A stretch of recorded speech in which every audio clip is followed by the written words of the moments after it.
Oh hi, I'm just a dude chilling in this park, known as Dude Chilling Park. Not named after me, but named after this guy. So how did it get named Dude Chilling Park? It was all because of a prank. Back in 1972, this park was originally named Guelph Park, after the name of the street that separates it right down the middle.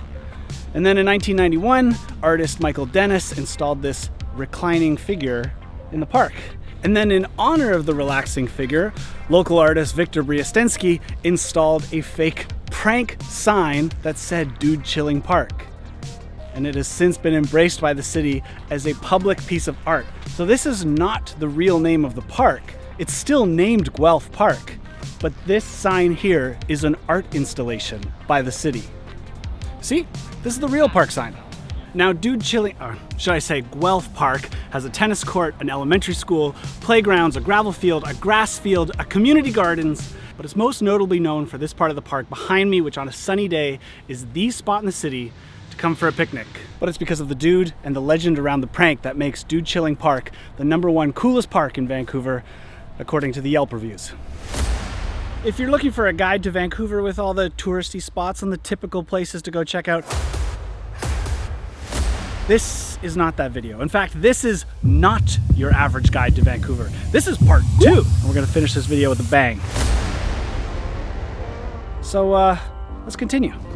This is Pacific Spirit Park. It is a massive regional park that separates the University of British Columbia from the city of Vancouver. But here, specifically at the corner of Camosun Street and West 19th Avenue, is this entrance to the Camosun Bog.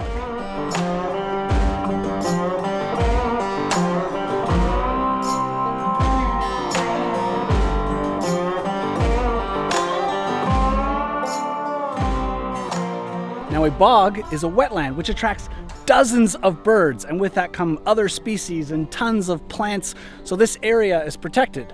But to protect the actual soil and still allow humans, they've actually made it a boardwalk, which makes this the only boardwalk in the city of Vancouver. There are many other boardwalks in surrounding cities of Vancouver, but in Vancouver proper, this is the only boardwalked area. It's really just a very peaceful place in the city. Unless, of course, you don't like birds. There's a lot of birds and they're very loud here. Now, you hungry? We're gonna get some lunch, and it is a Vancouver staple. I'm talking about Japadog. Japadog is a food truck that encompasses Japanese food culture with a traditional hot dog. Each wiener combines Japanese ingredients such as seaweed, teriyaki sauce, fried cabbage, and even uses kurabuta pork sausages. The best part, when ordering from the food truck in Olympic Village, is the view. Sit down and chow down, overlooking Falls Creek. Speaking of Falls Creek, check out the Falls Creek ferries, or the Aquabus, as a scenic way to see the city. These little boats have stops at all of the most popular tourist stops all along Falls Creek, but are just a great way to get across the inlet and skip the bridges and traffic. And just like that, you can go from that side of the water to the downtown side. Personally, I like to sit back, check out the boats, and daydream about which sailboat or yacht I might like to own. But let's face it, the closest I'll ever get to owning a boat is probably one of these. And that's okay with me, as long as I never end up getting picked up by this one. Thank you. Have a good one. Yeah. Dang, what do I have to do to get on this? Look at the size of this back deck. But for real, these really aren't just for tourists. They're a great way to get around Falls Creek, to meet friends for drinks, or to go for a long walk along the seawall and then just take a ride back to your starting point. So keep them in mind for next time. So there's this super underground hat company in Vancouver. Like, the hats are made in Vancouver. And they'll ship to you anywhere internationally, but if you live in Vancouver, they deliver to you.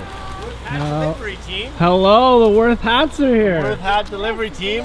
Last delivery of the night to the most special boy of all, Mr. Michael Downey. Thank you. You're very welcome. You're very welcome. Wow. It's starting to rain. If you don't know about Worth Hats, it's a hat company that also has a mental health initiative attached to it. So proceeds from the hats goes into a counseling fund again, to help with mental health, and I think that's more important now than ever. And my dad asked for one for his birthday, so Dad, I hope you're not watching this video, because you know what you're getting. And so now we're at UBC, also known as the University of British Columbia. It's over 100 years old and is ranked as one of Canada's top 3 schools, which means it has a lot of cool stuff to see. I could do a whole video on just stuff at UBC. So I'll make it quick. We've got 2 things, starting off with one of the biggest blue whale skeletons in the world. Blue whales don't just wash up on the beach very often. It's 26 meters long and is one of the largest examples of a blue whale skeleton. It took 2 years before it could finally be installed here at the BD Biodiversity Museum at UBC. Now this is the Museum of Anthropology, and while the architecture of this building is incredible in itself, it's all of the First Nations art that's inside that makes it so amazing. It's actually closed at the moment due to COVID, so I'll show you what's free around back. There are a number of totem poles and longhouses. They have plaques that tell you the importance and significance of each item. And so if you're out this way at UBC, this is definitely worth coming to see for the history that lies here.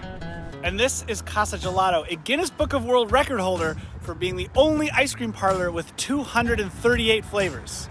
Now let's see, we got chocolate, vanilla, strawberry, and to fill the other 235, you have a lot of weird flavors here. So the trick is to come in here, try whatever you want to try, whether it's the wasabi or aged balsamic vinegar, porcini mushroom, corn and cheddar, all these weird flavors, but I always tend to walk out with the exact same ice cream, chocolate cookie dough. And it's still really good ice cream. Even though they have hundreds of flavors, the quality doesn't go down because of the quantity. Look at that chocolate chip cookie dough. Don't judge me because it's in a cup. They're not serving waffle cones at the moment because of COVID, but otherwise, I'm a cone kind of guy. So in the past, as I've come to Trillium Field here to play Ultimate Frisbee, I've often seen these billboards over here. They're actually on a wall on the backside of the City of Vancouver Public Works Yard. And for ages, I didn't know if they were billboards or PSAs or public art. And so I looked closely today, and it's from Ken Lum, who in my last video, which was about weird art in Vancouver, Liam did a piece on the East Van sign, which is also done by Ken Lum. Ken Lum is a Chinese-Canadian artist, and this is his interpretation of 2 very different childhoods and upbringings. It's called A Tale of Two Children, a work for Strathcona. Next up, we're at Queen Elizabeth Park, which I know you're gonna say, that's a very touristy place. Why is that on the not your average guide list of Vancouver? It's because we're playing Frolf, AKA Frisbee Golf. There are Frisbee golf courses all over the city. The closest one to me and my favorite just happens to be here at Queen Elizabeth Park. Like golf, the point of the game is to get the ball in the hole, or in this case, the disc in the basket. We're going for that basket right there. And apparently my throw has a bit of a dog leg to the left. So like in golf, when you have clubs that do different jobs, you have discs that do different jobs. This is the Beast, AKA a long-range driver. Rock, which is a mid-range disc. Putt and approach disc. Also though, it just kind of makes for a great anger management space. Just hucking discs. Oh yeah. It's a healthy release. Gonna put the camera down on this garbage can here, not onto a gravestone, just so you know. This is Vancouver's only cemetery, which is bizarre when you think about the size of Vancouver. The population is 650,000 people right now, but this was put here in 1886, over 100, I'm not doing math right now, over 100 years ago. And in all that time, with all the people that have passed away, there are only 92,000 plots in this cemetery, which is a lot. It's a big cemetery. It's 106 acres large. But the most curious thing to me is there are still spots available. Because if you bought a spot and reserved it for yourself but then never claimed it, well, after 70 years, that spot becomes open again, available again. So the city has spots becoming vacant that have been reserved but never used. So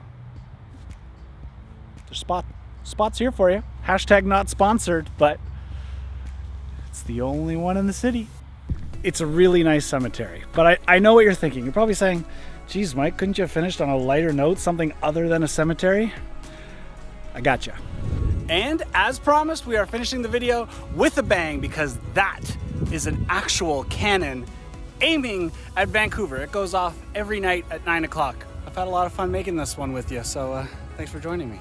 I'm Michael, the channel is DownieLive. I'm here in my hometown of Vancouver and I'll be making more of these videos. So if you like them, subscribe for part 3, which will be coming out soon.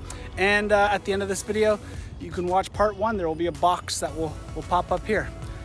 And I'll leave you with the cannon. Thanks for watching.